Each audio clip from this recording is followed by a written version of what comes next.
अगले एपिसोड में आप देखेंगे कि दुआ की दोस्त फराज को फ़ोन करेगी और फराज को दुआ के घर वालों के बारे में बताएगी और कहेगी कि किस तरह दुआ का वालिद गुस्से में है और वो ढूंढ रहा है जिसके साथ दुआ भागी है।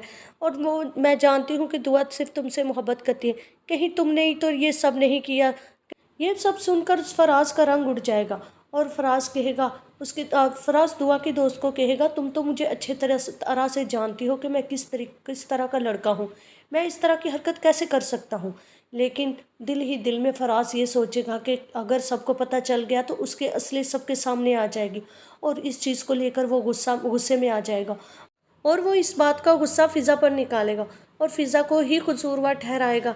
बजाय अपने आप को कसूरवार ठहराने के वो फ़िज़ा को कहेगा कि उन्होंने ये छुपाया है कि उसकी बहन शादी से भाग चुकी है और तुम लोगों ने ये छुपाकर हम लोगों से धोखा किया है। फराज उल्टा फ़िज़ा कोई बुरा भला कहेगा, लेकिन फ़िज़ा जो है इस चीज़ को बर्दाश्त करेगी क्योंकि फ़िज़ा को लगता है कि उसकी बहन की उन लोगों की ही गलती है, उसकी ही बहन घर से भागी थी।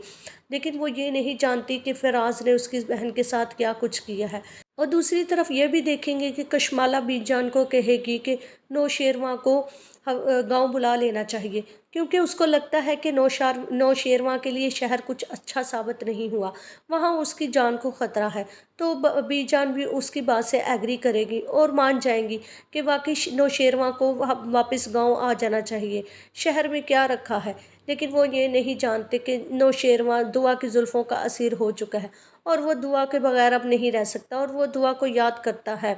कशमाला बीजान की बात सुनकर खुश हो जाएगी क्योंकि वो तो पहले से ही यही चाहती थी कि नौशेरवां गांव में रहे, हर पल उसके नज़रों के सामने रहे। अगली एपिसोड का रिव्यू जानने के लिए चैनल को लाइक शेयर सब्सक्राइब करें। Keep watching.